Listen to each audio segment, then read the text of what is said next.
सच में दोस्तों, नीतीश के अच्छे दिन आ रहे हैं। जब मैं ये कह रहा हूँ तो आप में से कई कहेंगे क्या बकवास मैं कर रहा हूँ। बिहार के मुख्यमंत्री नीतीश कुमार के तो अच्छे दिन गए कहाँ थे। अच्छे दिन तो चल ही रहे हैं। 2025 का साल तो उनको दे रहा है। 2025 का हर दिन ने नीतीश को दिया। जिस दिन नीतीश ने मुख्यमंत्री के तौर पर 10वीं बार शपथ ली, उससे अच्छा दिन क्या हो सकता है। उस दिन से अच्छा क्या हो सकता है जब नीतीश कुमार ने सारी भविष्यवाणियों को झुटलाकर 2020 से 2025 में दुगनी सीटें जीत ली। सारे नानुकुर के बाद भी बीजेपी से खुद को सीएम पद का तोहफा दिलवा ही लिया। अब इससे अच्छा दिन क्या हो सकता है। जो मैं कह रहा हूँ, मुख्यमंत्री नीतीश कुमार का फेवरेट दिन आ रहा है। नमस्कार दोस्तों, मैं हूं प्रवीण सानी। इसलिए दोस्तों मैंने स्क्रीन पर लिखा भी, नीतीश के अच्छे दिन आने वाले हैं। दोस्तों, कभी प्रधानमंत्री नरेंद्र मोदी ने देश के लोगों से ये वादा किया था, अच्छे दिन आने वाले हैं। इसी अच्छे दिन का सपना दिखाकर मोदी जी सत्ता के शीर्ष पर बैठ गए, अब उतरने का नाम ही नहीं ले रहे। हालांकि जिस अच्छे दिन को भारत में लाने का दावा पीएम मोदी ने किया था, वो अच्छा दिन दिखा तो नहीं अब तक। मोदी जी ने कहा था अच्छे दिन के लिए रोजगार ही रोजगार देंगे, लेकिन कर क्या रहे हैं, बेरोजगारी बढ़ रही है। मोदी जी ने कहा था भारत के अच्छे दिन के लिए डॉलर को रुपए के नीचे लाएंगे, लेकिन हो क्या रहा है, डाल डाल पात पात होते हुए रुपए को रुला रहा है। मोदी जी के अच्छे दिन हमारे और आपके लिए ऐसे हैं, लेकिन यहाँ सवाल ये है कि नीतीश के अच्छे दिन से मतलब क्या है। दोस्तों, नीतीश के अच्छे दिन से यहाँ मतलब है जब वो चिंतन करते हैं और फिर फैसला लेते हैं बिना रुके और बिना डरे। दोस्तों, बिहार में 5 साल में 4 अवसर ऐसे आते हैं जब नए सियासी समीकरण की नींव रखी जाती है या राजनीति में कोई नई घटना होती है। सालाना ऐसे 2 मौके आते हैं। हर 5वें साल चुनाव होते हैं तो प्री और पोस्ट पोल समीकरण बनते बिगड़ते हैं। जिन्हें जिसके साथ आवाजाही करनी होती है वो खुले मन से इन्हीं 2 मौकों पर करते हैं या इसकी योजना बनाते हैं। साल के 2 खास मौके होते हैं, खरमास और रमजान। किसी भी शुभ काम के लिए लोग खरमास खत्म होने का इंतजार करते हैं। मकर संक्रांति के दही चूड़ा भोज से नए समीकरण बनते और बिगड़ते हैं। इस बार बिहार में एनडीए की प्रचंड बहुमत से जीत तो हुई है, लेकिन अंदर खाने बड़ा छोटा बनाने की होड़ के संकेत भी मिल रहे हैं। साथ ही नए समीकरण की गंध भी लोगों की नाक तक पहुंच रही है। खरमास 15 दिसंबर 2025 से शुरू होकर 14 जनवरी 2026 तक चलेगा। 15 जनवरी को मकर संक्रांति है, जिस दिन लोग दही चूड़ा भोज के बाद नए काम की शुरुआत करते हैं।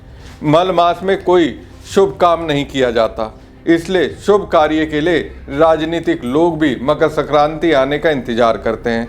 राजनीति में नए समीकरण ऐसे ही मौके पर बनते हैं या उसकी आधारशिला रखी जाती है। 15 दिसंबर से मलमास शुरू हो रहा है। मकर संक्रांति अगले माह 15 जनवरी को है। बिहार की राजनीति में फिर से सरगर्मियां तेज हो गई हैं। हाल के विधानसभा चुनाव में 202 सीटें जीतकर एनडीए ने सत्ता में शानदार वापसी की है। भाजपा को 89 और जेडीयू को 85 सीटें मिली है। नीतीश कुमार ने 20 नवंबर को 10वीं बार मुख्यमंत्री पद की शपथ लेने का रिकॉर्ड बना लिया है। इसके बावजूद सवाल उठ रहे हैं कि क्या नीतीश कुमार की पार्टी जेडीयू फिर से नंबर 1 बनेगी। क्या जेडीयू का बड़ा दल बनना नीतीश के पक्ष में जाएगा या विपक्षी विधायकों का आकर्षण उन्हें महागठबंधन की ओर धकेल देगा। दोस्तों, चुनावी नतीजों से इतना तो साफ है कि एनडीए का जलवा बरकरार है, लेकिन नीतीश कुमार का व्यक्तिगत कद अब भी बीजेपी से छोटा है। बीजेपी ने जेडीयू से 4 सीटें अधिक जीती है। इसके बावजूद बीजेपी ने नीतीश को ही सीएम बनाया है। बीजेपी का स्पष्ट मत है कि 2025 का चुनाव नीतीश के नेतृत्व में ही लड़ा गया है, इसलिए भविष्य में भी उनका ही नेतृत्व बरकरार रहेगा। बीजेपी की नीयत पर संदेह इसलिए होता है कि उसने स्पीकर का पद तो पुरानी परिपाटी का हवाला देकर ले लिया। 20 साल से सीएम के पास रहने वाला गृह विभाग भी इस बार बार्गेनिंग कर बीजेपी ने ले लिया। गृह विभाग अब डिप्टी सीएम सम्राट चौधरी के पास है। इससे तो यही लगता है कि एनडीए पर बीजेपी ही हावी है। बड़ी पार्टी होने के नाते नैतिक रूप से उसका नैतिक हक भी बनता है। इस बार बिहार विधानसभा चुनाव में विपक्ष को महज 35 सीटें मिली हैं। महागठबंधन की लीड पार्टी आरजेडी के 25 विधायक जीते हैं, जबकि कांग्रेस के 6 और वाम दल आईआईपी के 4 विधायक निर्वाचित हुए हैं।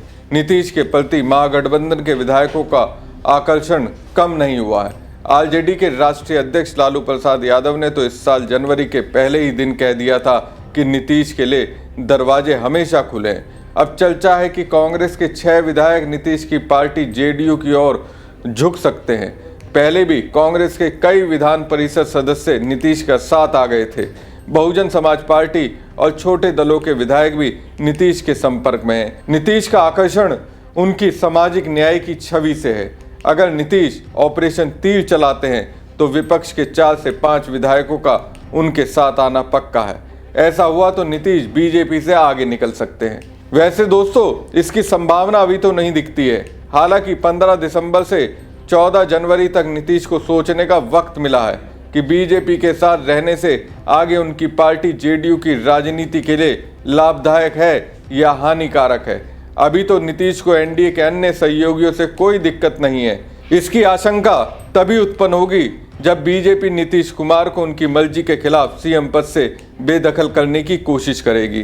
केंद्रीय गृह मंत्री अमित शाह की जेडीयू के 2 बड़े नेताओं से नीतीश के एग्जिट प्लान के बारे में पूछे जाने की खबर जब से मीडिया में आई है, तब से ये चर्चा बिहार में चल रही है कि क्या सच में नीतीश ऐसा सोच रहे हैं। अगर ऐसा नहीं है तो ये उनकी मर्जी के खिलाफ कदम होगा।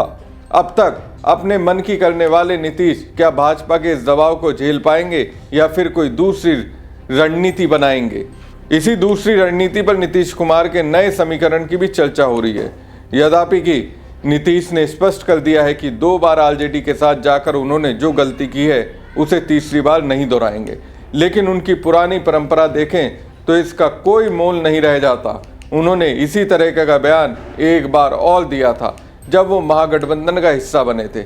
उन्होंने कहा था कि मरना कबूल है लेकिन भाजपा के साथ अब नहीं जाएंगे। नीतीश कुमार ने 2015 में बीजेपी का साथ छोड़ आरजेडी से हाथ मिला लिया था। 2017 में आरजेडी का साथ छोड़ भाजपा संग हो गए। 2022 में फिर महागठबंधन का हिस्सा बने, लेकिन 2024 में एनडीए में वापसी कर ली। यही वजह है कि अब आवाजाही ना करने के उनके कहे पर किसी को भरोसा नहीं होता। अगर ऐसा होता है तो नीतीश के साथ ओवैसी की पार्टी के 5 और महागठबंधन के 35 विधायकों का साथ उन्हें मिल सकता है। इस तरह नीतीश के पास जेडीयू समेत विपक्षी विधायकों को मिलाकर 125 का समर्थन हो जाएगा। बीजेपी से अगर दिली तौर पर नीतीश नाराज होंगे, इसके परिणाम 15 जनवरी 2025 को दिखेंगे। अब सोचिए, अगर बीजेपी नीतीश को अपना सीएम बनाने का दबाव डालती है और नीतीश कुमार उसे स्वीकार कर लेते हैं, तो ये मान लेना चाहिए कि सब कुछ उनकी मर्जी से हो रहा है। अगर उनकी मर्जी के खिलाफ भाजपा ने कदम उठाया तो उन्हें उसे झटका देने में देर नहीं लगेगी। नीतीश का स्वभाव ही ऐसा है। जब उन्होंने सरकार में आरजेडी का दबाव महसूस किया तो झटके में उनसे भी दूर हो गए। हमारी खबर आपको कैसी लगी कमेंट बॉक्स में कमेंट करके जरूर बताएं। साथ ही पेज को ज़्यादा से ज़्यादा लाइक और शेयर कीजिएगा। धन्यवाद।